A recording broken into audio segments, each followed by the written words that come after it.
Iskrene čestitke kolegu Tarabelli in tudi ostalim poročevalcem v sencu, komisarju, za to, da ste v zahtevnem postopku pripeljali shemo sadja in zelenjave ter mleka do konca in ostalih pridelkov.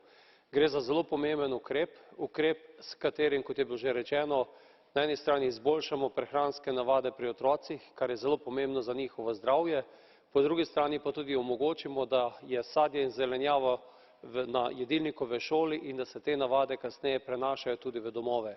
Pomembno je, da so sredstva povečana, 250 milijonov evrov na leto je zelo velik sredstev, tudi za Slovenijo to pomeni na primer 300 tisoč evrov več na leto.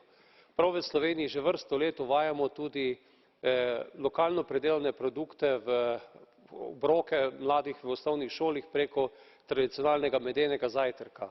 In ta ukrep sedaj omogoča, da se lahko tudi takšni tradicionalni visoko kvalitetni izdelki vključijo v ta obrok. Iskrene čestitke in verjamem, da bodo države članice v dobro otrok in vseh nas z veseljem izkoristile to shemo.